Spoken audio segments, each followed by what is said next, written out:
여러분, 대한민국에서 가장 완벽한 인꼬 부부 하면 당장 누가 떠오르시나요? 아마 지금 머릿속에 스쳐 지나가는 이름이 하나 있으실 겁니다. TV만 틀면 다정한 모습으로 아파트 광고, 가전제품 광고에 등장하고 2040세대 부부들의 절대적인 워너비로 꼽히던 톱스타 부부.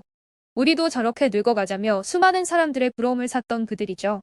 여러분은 이들이 카메라가 꺼진 뒤에도 동화 속 주인공처럼 완벽한 사랑을 속삭였을 거라고 생각하시나요?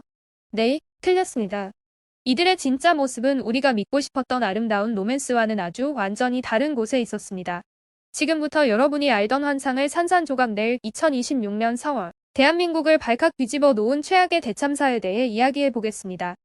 이들이 쌓아올린 거대한 이미지의 성, 수백억 원의 가치를 지닌 그 철옹성이 무너지는 데 걸린 시간은 단 15분이었습니다. 어마어마한 스캔들이 터질 때마다 등장하는 치밀한 파파라치 사진도 커들의 정교한 범죄도 아니었습니다. 모든 것은 그저 누구나 할 수 있는 사소한 실수, 바로 전원이 켜진 핀 마이크 하나에서 시작되었습니다. 상상해보세요. 최고급 스튜디오 대기실, 긴장이 풀린 톱스타. 그들은 자신들의 목소리가 수십 명의 스태프가 듣고 있는 오디오 콘솔로 생중계되고 있다는 사실을 꿈에도 모른 채 각자의 상간자에게 전화를 걸었습니다. 그리고 이 15분의 통화는 대한민국 연예계 역사상 가장 기괴하고 파괴적인 오디오북이 되어버렸습니다. 단, 육하원 측에 따라 팩트부터 정확히 짚고 넘어가 볼까요? 2026년 4월의 어느 날 오후 2시경 부부 관찰 예능 프로그램의 오전 스튜디오 녹화가 끝났습니다. 출연자 대기실로 돌아온 부부 A와 B. 여기서 치명적인 절차 누락이 발생합니다. 원래대로라면 휴식 시간에 핀 마이크를 수거하거나 전원을 껐어야 했는데 장시간 녹화에 지친 탓인지 이 과정이 생략된 겁니다.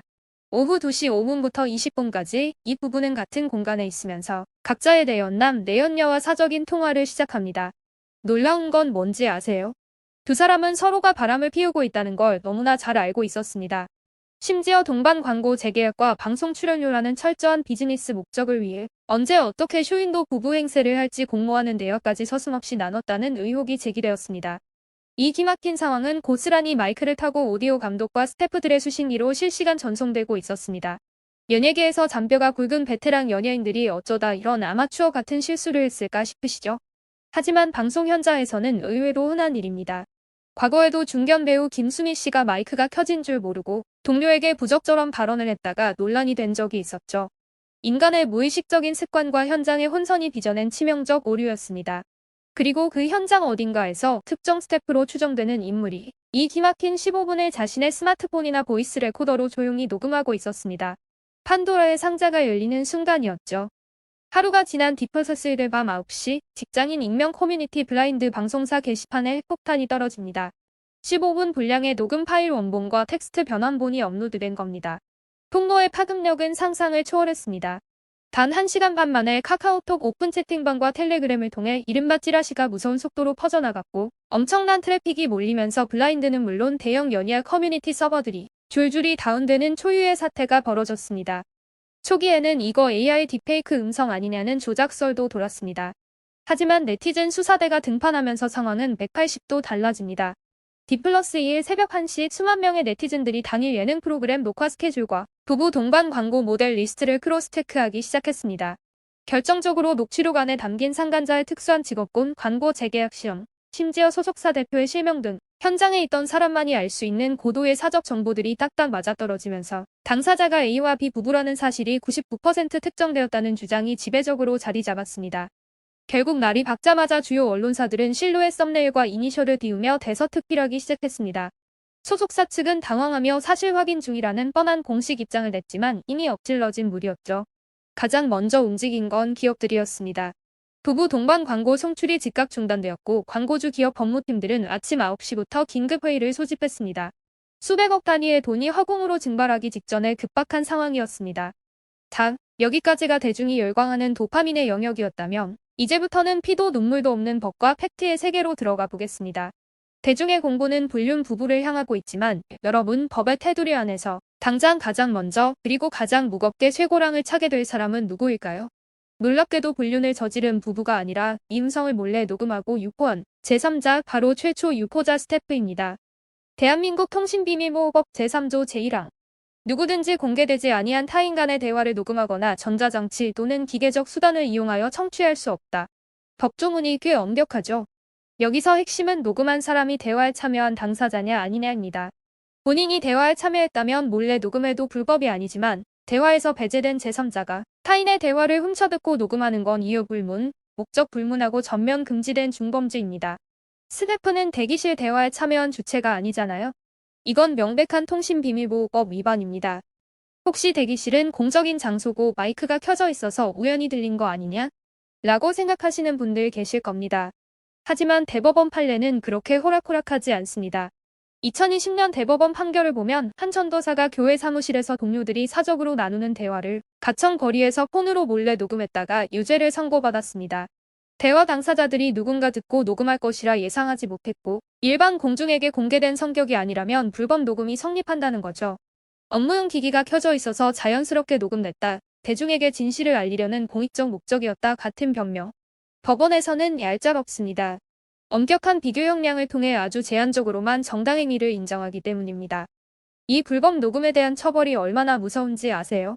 통신비밀보호법 제16조 제1항 제1호에 따르면 제3자의 불법 녹음은 벌금형 규정 자체가 아예 없습니다. 오직 1년 이상 10년 이하의 징역과 5년 이하의 자격정지뿐입니다. 쉽게 말해 걸리면 선처 없이 실형을 살아야 하는 중범죄라는 뜻입니다. 게다가 이 파일을 블라인드와 메신저에 유포했죠. 형법상 명예훼손의 정보통신망법 위반 혐의까지 더해져 형량은 기하급수적으로 늘어납니다.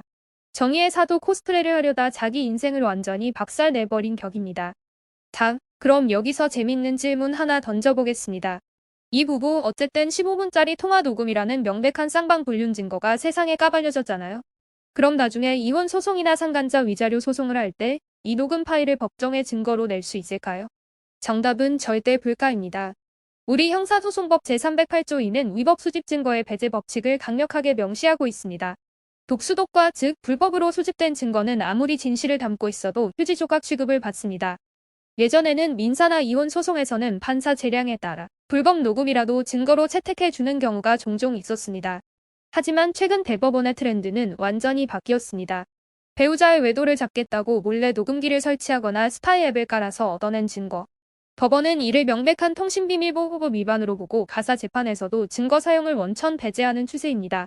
결국 이 부부는 이혼 소송을 하려 해도 이 녹취록은 입번긋도 못하고 카드 결제 내역이나 출입국 기록 같은 합법적인 증거를 처음부터 다시 수집해야 하는 아주 코미디 같은 상황에 직면한 겁니다. 하지만 이들에게 진짜 지옥은 법정이 아니라 통장 잔고에서 시작됩니다. 이 사태가 연예계와 산업계에 미친 파장은 단순한 도덕적 지탄을 넘어 수백억 원대에 달하는 경제적 손실 소송으로 직결되고 있습니다. 이들은 그간 가정적이고 따뜻한 부부 이미지를 앞세워 건설사, 가전, 금융 등 알짜배기 동반 광고를 싹쓸이해왔습니다. 광고주 입장에서 볼까요? 믿고 거액을 베팅했는데 뒤에서는 대중을 기만하며 회사의 브랜드 가치에 동물을 튀긴 겁니다. 당장 즉각적인 계약 해지와 함께 천문학적인 위약금 소송 폭탄이 떨어질 수밖에 없는 상황입니다. 연예인 광고 계약서에는 반드시 품위유지 의무라는 복수 조항이 들어갑니다. 전문 법조인의 해석에 따르면 꼭 범죄를 저지르지 않더라도 사회적 물의를 일으켜 브랜드 이미지를 훼손한 모든 행위가 포괄적으로 적용됩니다.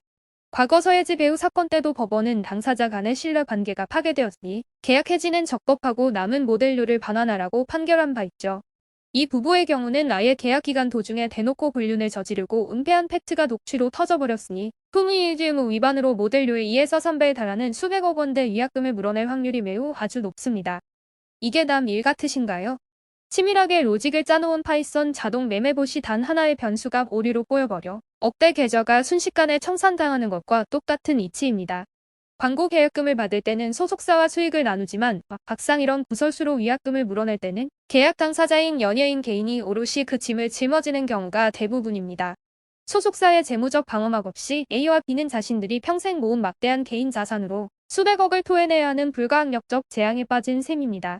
결국 이들의 도덕적 해이가 관련 기업의 주가 변동이나 마케팅 비용 손실로 이어지고 돌고 돌아 우리 경제의 톱니바퀴에도 작든 크든 영향을 미치는 나비 효과를 낳게 되는 거죠. 한편 이 모든 사태를 촉발시킨 최초 유포자는 지금쯤 다리를 뻗고 자고 있을까요? 절대 아닙니다. 경찰은 이미 강도 높은 내사에 착수했습니다. 블라인드는 암호화 기술로 익명성을 보장한다고 자부하지만 실질적인 수사망을 완전히 피할 수는 없습니다. 과거 LH 투기 의혹 사태나 신림역 흉기 난동 사건 때도 경찰은 수단과 방법을 가리지 않고 작성자를 추적해냈습니다. 최근 경찰청은 가짜 블라인드 계정을 판 사람과 산 사람들을 정보통신망법 위반과 위계에 의한 업무방해 혐의로 싹 다 잡아들인 전력이 있습니다. 만약 이 유포자가 타인 계정을 도용했다면 즉각 정보통신망법 위반이고 본인 계정을 썼다 하더라도 법조계 유권 해석에 따르면 회사 내부 기밀을 유출해 방송사 업무에 중대한 차질을 빚었으므로 업무방해죄가 성립할 가능성이 농후합니다. 경찰은 지금 녹화 당일 오디오 콘솔 접근 권한이 있던 스태프 명단과 서버 접속 로그를 대조하며 범인을 턱밑까지 추적하고 있습니다. 폭포수를 주사기 바늘 구멍으로 밀어넣듯 빠져나갈 구멍은 점점 좁혀지고 있습니다. 이단 장판은 이미 국경을 넘었습니다.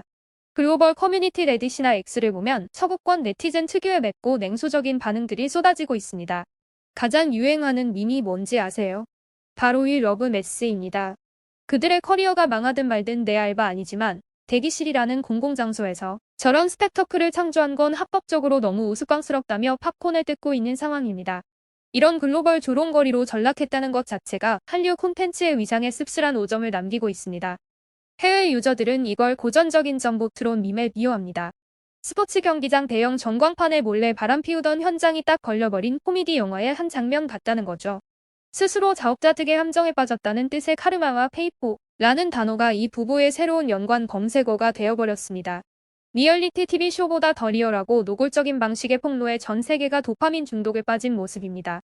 이번 사건이 대중에게 가장 큰 상처를 준 이유는 단순히 외도를 했기 때문이 아닙니다. 해외 가십 채널에서나 다루던 비즈니스 커플의 추악한 실체가 한국 최정상 부부에게서도 여과 없이 드러났기 때문입니다.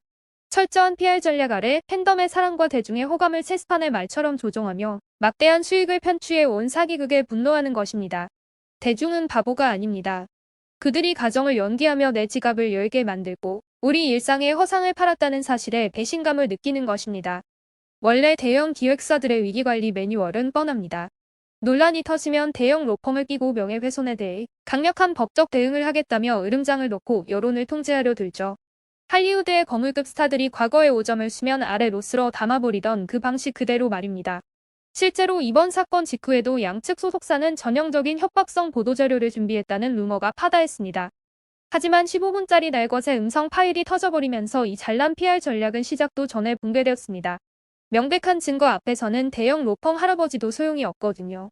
어디까지나 네티즌들과 증권가 찌라시의 추측이지만 지금은 양측 소속사가 공동 대응커녕 위약금을 서로에게 떠넘기기 위해 피 튀기는 진흙탕 책임 전가 싸움에 돌입했다는 주장이 돌고 있는 상황입니다. 서로의 민낯을 가려주던 쇼윈도가 깨지자 가장 먼저 서로를 물어뜯는 아기 다툼이 시작된 겁니다. 오늘 영상의 핵심을 세 가지로 짚어보겠습니다. 첫째, 기술 발전이 만든 투명성의 시대. 이제 벽에도 귀가 있고 언제 어디서든 나의 민낯이 기록될 수 있는 시대입니다. 거짓으로 쌓아 올린 모래성은 작은 마이크 하나에도 허무하게 무너집니다. 둘째, 사적 제재의 위험성. 아무리 정의로운 폭로라도 적법한 절차를 무시한 통신비밀보호법 위반은 결국 폭로자 본인의 인생을 파멸시키는 치명적인 부메랑이 됩니다. 셋째, 자본주의 쇼윈도의 한계. 대중의 호감을 돈으로 환산하는 엔터테인먼트업에서 도덕적 해이는 더 이상 개인의 사생활이 아니라 수백억 원의 리스크를 동반하는 기업 배임에 준하는 범죄적 행위라는 사실입니다. 완벽해 보였던 한 쌍의 톱스타 부부가 하루아침에 전 국민의 조롱거리이자 천문학적인 빚더미에 앉게 된 이 사건. 화려한 연예계 이면의 민낯을 너무나도 잔인하게 보여준 씁쓸한 비극이 아닐 수 없습니다. 하지만 명심해야 할 점이 있습니다. 본 사안은 아직 양측 소속사의 입장이 엇갈리고 있으며 최초 법적 절차가 현재 진행 중인 만큼 섣부른 확정적 비난보다는 법의 심판과 팩트가 어떻게 결론 날지 끝까지 지켜봐야 할 것 같습니다. 지금까지 팩트와 논리로 이슈를 해보아는 먼데먼데였습니다. 선택과 판단은 늘 그렇듯 여러분의 몫입니다.